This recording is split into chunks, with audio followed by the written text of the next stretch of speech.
Okay, I'm assuming that you can hear me and see this screen, more importantly. Um, Thank you to the PSI for the opportunity to talk tonight. Thank you for coming. Thank you to St. John of God's Research. And particularly thank you to my fellow panelists. You were all amazing. And actually, as I watched each piece, I thought, gosh, I can go home. Each of you has said everything. It's just beautiful. Okay, but I shall move on anyway and see if I can contribute anything. As Jessica kindly introduced me there, I'm an autistic adult, but I'm also a professional, so I straddle both. I straddle both fields there.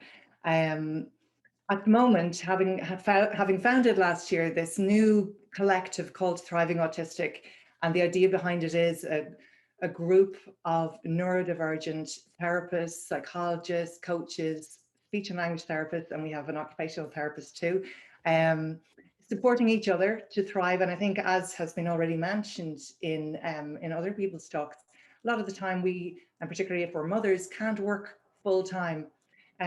So it's wonderful to have this opportunity to start off a social enterprise where we can support each other while supporting autistic individuals too.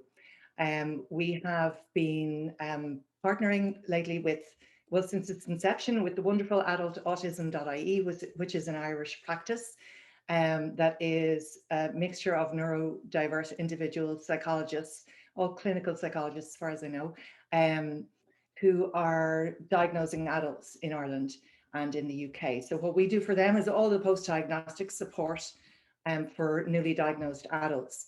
With 𝗧𝗿, which is one of Ireland's top autistic charities, we have been working with them, providing some team support for team members, and also working on community webinars. And we've just most recently started a partnership with Specialist Earn, where we will support third level graduates from when they leave college to turning to Specialist Earn, where just in terms of career guidance and figuring out what are their strengths, what would be the kind of roles that they should go for and that would really suit them the best. Then finally, we are building out a portfolio of neurodiversity training for both professionals and companies. So what I thought was, given that this is just a 15-minute presentation, and I'm not used to talking for only 15 minutes, the best thing I could do was kind of distill it down as into three sections. So what I'm going to do is, the first section is talking about what is the utopian idea of what a neurodiverse workplace would look like. And then the second section is about, well, what are the barriers to that? Why is that not happening? What's the problem? And the third part is about how can we as professionals support this utopian future from coming sooner rather than later. So hopefully that will be clear enough. Just a couple of stats. There's no point in going too deeply into this because they've been all brilliantly covered already. But what is a neurodiverse workforce? Well, you're in one already, because 10 to 20% of the workforce is apparently, at some levels neurodivergent. And 50% of people, up to 50% of people, don't realize that they are. We're finding the majority of our clients at this point, about 80% of them are late identified adults. What could an intentionally designed neurodiverse workspace look like? And this is a workspace that would support the needs of everybody, of all neurotypes. So I have a little video that I'm hoping technology gods will play.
So that's the utopian ideal for if you were working in a workplace, and hopefully in the future that is what we're going to get. But as has been alluded to earlier, autistic people and neurodivergent people work in all sorts of settings. But wherever you are right now, regardless, simple adaptations can help. And others have already actually explained this in so much greater detail and better than I will. So just briefly to say, natural light. We can move a desk closer to the light.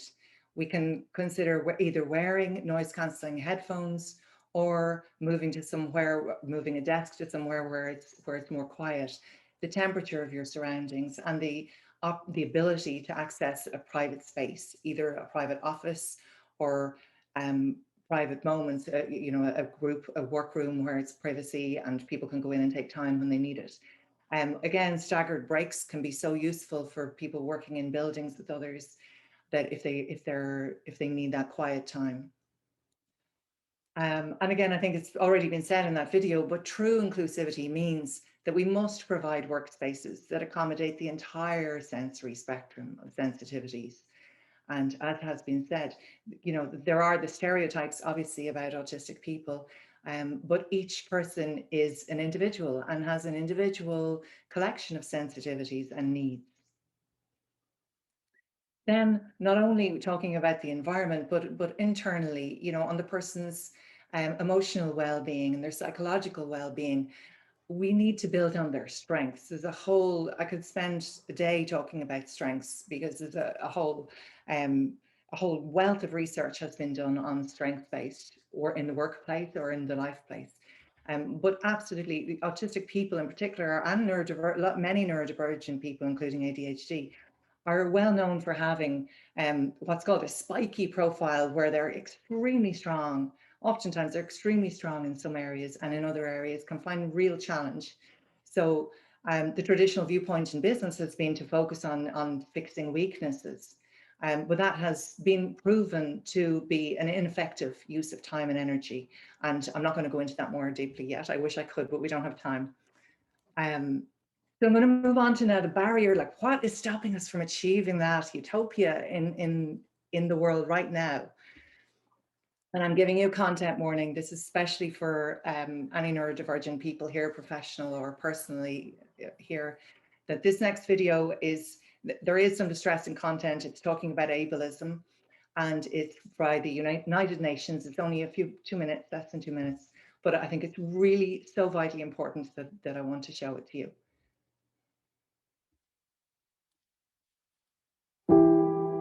What is ableism? It is a form of discrimination based on a value system that considers certain body and mind characteristics essential to living a fulfilling life, and assumes that the quality of life of people with disabilities must be very low. In ableism, like in racism, homophobia, and other forms of oppression, dominant social groups project their own image as the model for how humanity should be, rejecting or ignoring others as inferior, not normal, or unfit. This bias is used to justify their exclusion, sometimes even their extermination. One example is the eugenics movement, which emerged in the early 20th century and resulted in the forced sterilization of more than 60,000 women, men, and children with disabilities under the pretext of improving humanity's gene pool. In Nazi Germany, more than 300,000 persons with disabilities were exterminated because their lives were considered unworthy. But despite the scale of these atrocities, ableism continues to spread, and its significance remains little understood. Ableist social views still shape our understanding of what it means to live with disabilities and how the lives of people with disabilities are valued. Thousands of women and girls continue to be sterilized against their will, and many more persons with disabilities spend their lives confined in institutions, prisons, or at home, and deemed to be incapable of living in the community. Ableism underpins the way our societies are organized. Basic daily activities, such as going to school or work, taking public transport, doing groceries, or practicing a hobby are made difficult, if not impossible, for persons with disabilities and end up excluded and isolated.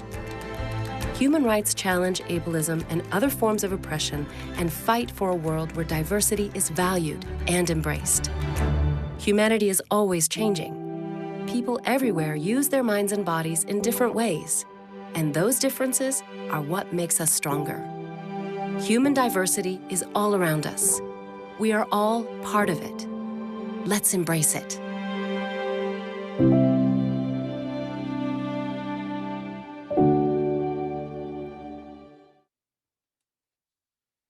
So just take a breath. And that's a reminder to me too, but for all of us, because it's so big. It's such a massive piece there, and it underpins everything. It's been brought up. It started, Elaine started with this, and it's been a running thread throughout tonight's presentation. And it really, it warms my heart, I have to say, and it gives me such great hope to see how much this is on the table, because otherwise what we're really doing is just looking at window dressing. And we can't do that. We need to make a real difference. So thank you again for being here and for bearing with me. And I'm apologizing again if that was distressing, and I'm sure it was for many people. But it's just down to how important I think it really is for us all. Now, moving on to the concept of minority stress and neurodiversity applied to minority stress and the 5 factors of minority stress. So I'm thinking about neurodivergent people here as a minority, a neurominority. And we have experiences of discrimination and prejudice. We have expectations of rejection. We have to continually make decisions about disclosure or concealment and the cost of both. We have internalized stigma or negative views of one's own identity because of being brought up in a society that is ableist. And then we have the whole coping with these experiences. Then when we look at autistic women and girls in the workplace, they also have to deal with intersectionality, which Elaine, I think it was mentioned earlier. So not only do they have all of that minority stress, they also have sexism and misogyny to deal with. And then if they're a member of another intersectional, another minority group, they have that on top of it as well. So, you know, this is where we're at right now, that all of this still exists. What is the solution? What can we do? What can we actually do? And what can those of us here tonight who are really resonating with this and hearing it and wanting to be part or actively working towards a solution, what can we all do? This quote from Dr. 𝗖𝗓: "In terms of discourse, research and policy, the pathology paradigm asks, what do we do about the problem of these people not being normal? Whereas the neurodiversity paradigm asked, what do we do about the problem of these people being oppressed, marginalized, and poorly served, poorly accommodated by the prevailing culture?" And I believe that gets to the nub of this, and the nub of the switch in paradigms that is happening in real time. I feel like we're living through history right now. They're 2 very different paradigms. On one hand, the problem is inside the person. On the other hand, the problem is external. When we look at mental health challenges, up until very recently, and still in quite a lot of cases, the pathology paradigm would say, well, that's inevitably linked, that a person who's autistic is bound to have mental health challenges. Nobody's denying in the neurodiversity paradigm that people can also have mental health challenges, but what we're saying is it doesn't need to necessarily be the case. We have minority stress and we have environmental causes to deal with. There's a colossal amount of trauma in the autistic community, and one of the sayings I continually hear is that it's very difficult to know what an autistic person looks like who hasn't been traumatized. So how do we help neurodivergent people succeed at work? So really simply, again, because it's a 15-minute presentation, and in my longer workshops we go into this more deeply, but we need to provide a supportive sensory environment. We need to help them to work to their strengths, and we need to reduce minority stress. What 3 things can anyone here tonight decide to implement today? Well, number 1, you can reflect, and we can all reflect on internalized ableism. Number 2, You can listen to autistic voices. Go out and find autistic researchers. And number 3, empower neurodivergent professionals. Hire them, mentor them. There are so many neurodivergent psychologists coming through at the moment, and they all need assistant psychology posts. They need mentorship. They need to be supported and listened to and not have to hide, because 10 to 20% of people in the workplace are already neurodivergent, and a portion of them will be autistic. So you may not know it, but they exist. We're all around you. Thank you so much for listening. And if anybody wants to contact me, there's my email address. Thank you again.